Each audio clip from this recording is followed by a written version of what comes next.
आकाश में 7 तारों का एक मंडल नजर आता है।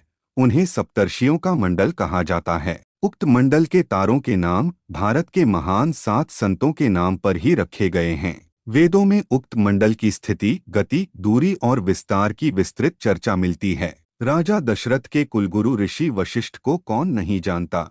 ये दशरथ के चारों पुत्रों के गुरु थे। वशिष्ठ के कहने पर दशरथ ने अपने चारों पुत्रों को ऋषि विश्वामित्र के साथ आश्रम में राक्षसों का वध करने के लिए भेज दिया था।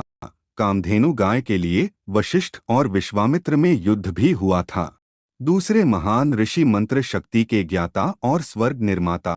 विश्वामित्र ऋषि होने के पूर्व विश्वामित्र राजा थे और ऋषि वशिष्ठ से कामधेनु गाय को हड़पने के लिए उन्होंने युद्ध किया था, लेकिन वे हार गए। इस हार ने ही उन्हें घोर तपस्या के लिए प्रेरित किया। विश्वामित्र की तपस्या और मेनका द्वारा उनकी तपस्या भंग करने की कथा जगत प्रसिद्ध है। विश्वामित्र ने अपनी तपस्या के बल पर त्रिशंकु को सशरीर स्वर्ग भेज दिया था, लेकिन स्वर्ग में उन्हें जगह नहीं मिली तो विश्वामित्र ने एक नए स्वर्ग की रचना कर डाली थी। इस तरह ऋषि विश्वामित्र के असंख्य किस्से हैं। तीसरे महान ऋषि ने बताया, ज्ञान विज्ञान तथा अनिष्ट निवारण का मार्ग। माना जाता है इस देश के सबसे महत्वपूर्ण यज्ञ सोम यज्ञ को कण्वों ने व्यवस्थित किया। कण्व वैदिक काल के ऋषि थे। इन्हीं के आश्रम में हस्तिनापुर के राजा दुष्यंत की पत्नी शकुंतला एवं उनके पुत्र भरत का पालन पोषण किया गया था। चौथे महान ऋषि जिन्होंने दुनिया को बताया विमान उड़ाना। वैदिक ऋषियों में भारद्वाज ऋषि का उच्च स्थान है। भारद्वाज के पिता बृहस्पति और माता ममता थीं।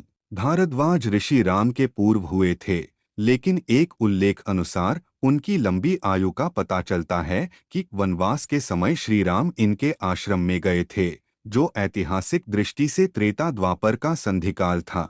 वेद के छठे मंडल के दृष्टा भारद्वाज ऋषि हैं। भारद्वाज स्मृति एवं भारद्वाज संहिता के रचनाकार भी ऋषि भारद्वाज ही थे। ऋषि भारद्वाज ने यंत्र सर्वस्व नामक बृहद ग्रंथ की रचना की थी। इस ग्रंथ का कुछ भाग स्वामी ब्रह्ममुनि ने विमान शास्त्र के नाम से प्रकाशित कराया है। इस ग्रंथ में उच्च और निम्न स्तर पर विचरने वाले विमानों के लिए विविध धातुओं के निर्माण का वर्णन मिलता है। पांचवें महान ऋषि जिन्होंने बताया खेती करना।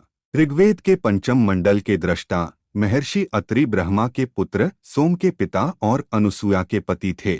अत्रि जब बाहर गए थे तब त्रिदेव अनसूया के घर ब्राह्मण के भेष में भिक्षा मांगने लगे और अनुसूया से कहा कि जब आप अपने संपूर्ण वस्त्र उतार देंगी तभी हम भिक्षा स्वीकार करेंगे। तो अनुसूया ने अपने सतीत्व के बल पर उक्त तीनों देवों को अबोध बालक बनाकर उन्हें भिक्षा दी। माता अनुसूया ने देवी सीता को पतिव्रत का उपदेश दिया था।